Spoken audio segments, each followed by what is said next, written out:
ગુજરાત દેશમાં સૌથી વધુ ઇન્વેસ્ટમેન્ટ લાવવામાં સફળતા પ્રાપ્ત કર્યું છે। આવનારા દિવસોમાં બી ગુજરાત આ જ ઝડપે રાજકોટની અંદર મેન્યુફેક્ચરિંગ સેક્ટરમાં એક ખૂબ મોટું સ્થાન બનવા તરફ આગળ વધી રહ્યું છે।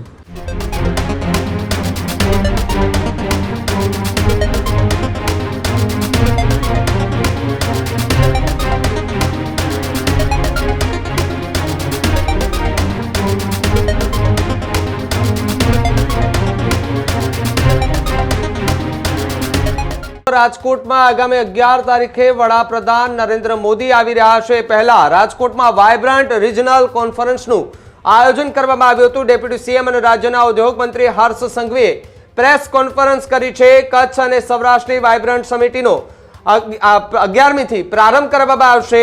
વડાપ્રધાન નરેન્દ્ર મોદીના હસ્તે સમિટનું ઉદ્ઘાટન પણ કરવામાં આવશે। 11મી જાન્યુઆરીના રોજ બપોરે મારવાડી યુનિવર્સિટી ખાતે વાઇબ્રન્ટ ગુજરાત રિજનલ કોન્ફરન્સનું ઉદ્ઘાટન કરવામાં આવશે। 6 વિશાળ ડોમ પણ તૈયાર કરી દેવામાં આવશે અને એક્ઝિબિશનનું ઉદ્ઘાટન જે છે તે વડાપ્રધાન નરેન્દ્ર મોદી જે છે આવવાના છે તેમના હસ્તે કરવાનું છે। ત્યારે વડાપ્રધાન સાથે જુદા જુદા રાષ્ટ્રના રાજદૂતો 5000 થી વધુ ઉદ્યોગ જગતના દિગ્ગજો એ રોકાણકર્તા અને નીતિ નિર્માતાઓ હાજરી આપશે।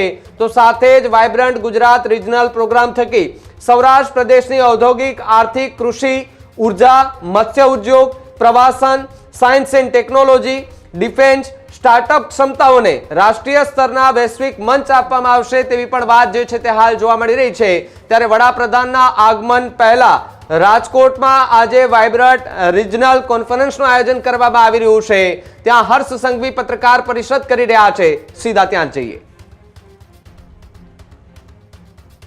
આજે વહેલી સવારથી રાજ્યના સિનિયર કેબિનેટ મંત્રી રાજકોટના પ્રભારી મંત્રી શ્રી જીતુભાઈ વાઘાની જોડે ઇન્ડસ્ટ્રી વિભાગના સૌ સિનિયર અધિકારીઓ, મહેસૂલ વિભાગના સૌ સિનિયર અધિકારીઓ અને ઇન્ડસ્ટ્રી જોડે જોડાયેલા અન્ય બધા જ વિભાગના અધિકારીઓ જોડે રાજકોટમાં અડધા દિવસ માટે રાજકોટની વિવિધ ઇન્ડસ્ટ્રીઝ જોડે એક સંકલનની મીટિંગનું આયોજન કરવામાં આવ્યું છે।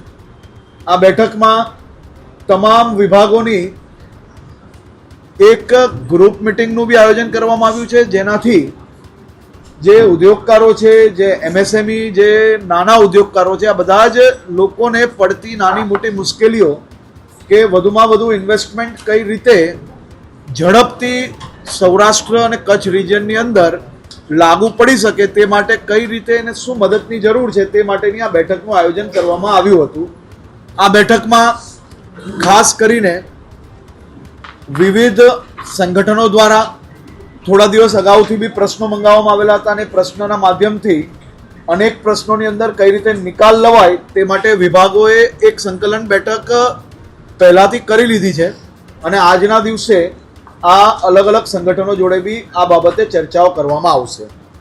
આપ જાણો છો કે રાજકોટ એ આવનારા દિવસોમાં એક ગુજરાતનું ખૂબ જ મહત્વનું મેન્યુફેક્ચરિંગ સેક્ટરની અંદર ગ્રોથ એન્જિન છે જ, પરંતુ હજી બી વધુ ઝડપથી રાજકોટની અંદર વધુ ઇન્વેસ્ટમેન્ટ દેશ અને દુનિયાભરના કઈ રીતે આવી શકે તે માટે રાજ્યના મુખ્યમંત્રી શ્રી ભૂપેન્દ્રભાઈ પટેલના માર્ગદર્શનમાં વાઇબ્રન્ટ ગુજરાતને આ વખતે રિજનલ સમિટમાં આયોજન કરવામાં આવ્યું છે। પહેલા મહેસાણા થયું, મહેસાણામાં બી ખૂબ જ સફળતાપૂર્વક વાઇબ્રન્ટ ગુજરાતનું આયોજન થયું છે। હવે 11મી તારીખે વાઇબ્રન્ટ ગુજરાત રિજનલ સમિટનું જે ઇનોગ્રેશન સેશન છે તેમાં દેશના લોકપ્રિય પ્રધાનમંત્રી આદરણીય શ્રી નરેન્દ્રભાઈ મોદીજી આ કાર્યક્રમની શરૂઆત કરાવશે અને વાઇબ્રન્ટ ગુજરાત રિજનલ સમિટ રાજકોટમાં આયોજન થવાથી રાજકોટ અને કચ્છની અંદર હજી બી ખૂબ મોટા પાયે ઇન્વેસ્ટમેન્ટ આ વાઇબ્રન્ટ ગુજરાત દરમિયાન અને આવનારા દિવસોમાં આવશે। આદરણીય પ્રધાનમંત્રી શ્રી પોતે જ્યારે વાઇબ્રન્ટ ગુજરાત રિજનલ સમિટમાં રાજકોટ આવતા હોય તો એનાથી બી રાજકોટની અંદર મેન્યુફેક્ચરિંગ સેક્ટરમાં એક ખૂબ મોટું સ્થાન બનવા તરફ આગળ વધી રહ્યું છે। રાજકોટ પોતે જ હમણાં સુધી તમામ સેક્ટરની અંદર ખૂબ જ સારી રીતે પ્રોગ્રેસ કરી રહ્યું છે, પરંતુ હજી વધુ ઝડપથી કઈ રીતે પ્રોગ્રેસ થઈ શકે તે માટે આજે સૌ વેપારીઓને, સૌ ઉદ્યોગકારોને, સૌ મેન્યુફેક્ચરરોને વધુ સરળતાથી કામ કરી શકે તે માટેની આ બેઠકનું આયોજન કરવામાં આવ્યું હતું.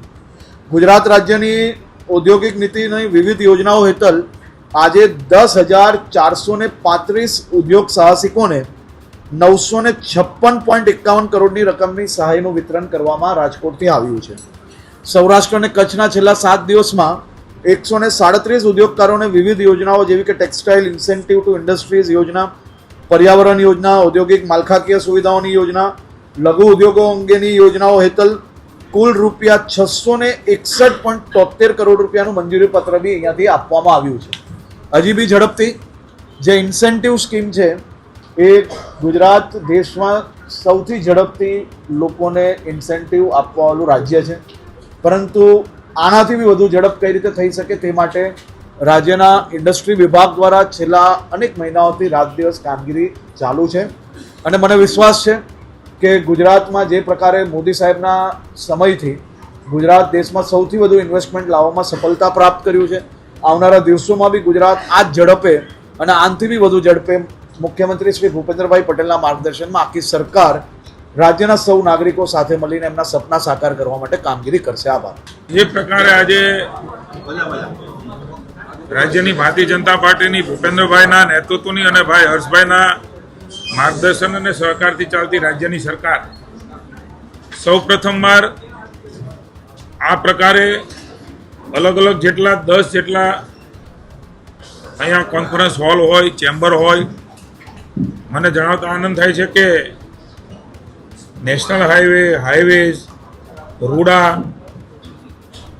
આરટીઓ, જીએસઆરટી ઇન્ડસ્ટ્રીઝને જેટલા પણ ઘટક લાગુ પડે છે એ તમામ લોકોની સાથે અલગ અલગ 10 જેટલા રૂમમાં સમગ્ર સૌરાષ્ટ્ર કચ્છના વેપારીઓ, ઇન્ડસ્ટ્રીયાલિસ્ટો જે પોતાનો ઉદ્યોગ વ્યવસાય કરીને રાજ્યની અર્થતંત્રમાં મદદ કરી રહ્યા છે, અમારા સૌ ધારાસભ્યશ્રીઓ જેમણે સતત રાજકોટની અને સૌરાષ્ટ્રના સૌ ધારાસભ્યોએ પોતપોતાના જિલ્લાની ચિંતા કરીને માનનીય મુખ્યમંત્રીને નાયબ આપણા માનનીય મુખ્યમંત્રી હર્ષભાઈ જે ઉદ્યોગ પ્રધાન પણ છે એમને વાત કરી અને એમના કારણે સૌ પ્રથમવાર આ પ્રકારે એક ઝોનની અંદર રેવન્યુ એસીએસ આવે, ઇન્ડસ્ટ્રીઝ એસીએસ આવે, તમામ અલગ અલગ ડિપાર્ટમેન્ટો, હું તમને ગણાવું તો 22 જેટલા ડિપાર્ટમેન્ટો, એમના અધિકારીઓ, એમની સાથે એમના પ્રશ્નોની અને આગામી રોડમેપની ચર્ચા થાય.